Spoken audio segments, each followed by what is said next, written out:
Bienvenidos y bienvenidas al estudio de este día. Y hoy quiero invitarles a conocer el siguiente tema: organización política y social de los pueblos precolombinos. Recordemos que estamos haciendo un estudio de la cultura azteca, maya y de la cultura inca. Hablemos de la cultura maya y de su organización social. La máxima autoridad de la cultura maya era llamado el Alachguinik, que significaba hombre verdadero. Este hombre verdadero, esta máxima autoridad, ejercía sus funciones vitalicias, es decir, de por vida. Y una vez que moría, él heredaba este poder, esta autoridad o este gobierno a sus descendientes. La cultura maya fue muy diferente porque no se unificó bajo un solo imperio, sino que más bien estaban divididos en ciudades-estados, los mismos que formaban el núcleo político, social y religioso de esta civilización teocrática. Habían otros dignatarios dentro de las clases sociales que eran parte de la nobleza y acompañaban mucho a la autoridad militar, como eran los tupiles o los guardianos, ¿sí? O los consejeros. Entonces, ellos estaban a la par dentro de la cultura maya. También eran parte de la nobleza los sacerdotes, los guerreros y los mercaderes. En la clase inferior, luego vemos cómo estaban los artesanos, los agricultores, y por último se encontraban los esclavos, los prisioneros que estaban destinados a trabajar muy forzadamente y a hacer sacrificios.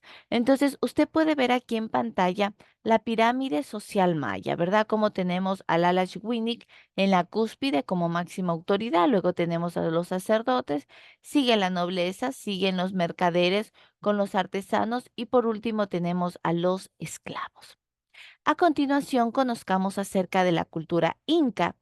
Y la cultura inca, en cambio, se caracterizaba por ser un pueblo andino que estaba agrupado en un territorio muy extenso como era el Tahuantinsuyo.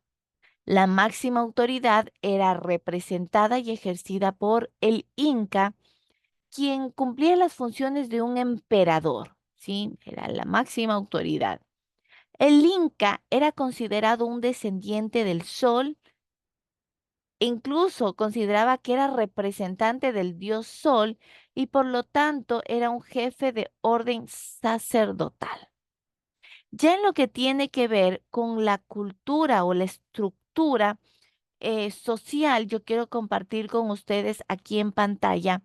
Miren cómo en la cúspide tenemos al Inca, luego sigue el Auqui, quien era el hijo del Inca.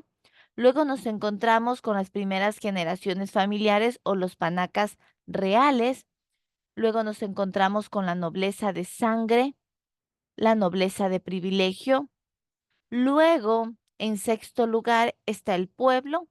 En séptimo lugar nos encontramos con los mitimaes, que eran los maestros colonizadores. Y por último se encontraban los yanaconas, que eran los siervos y los esclavos.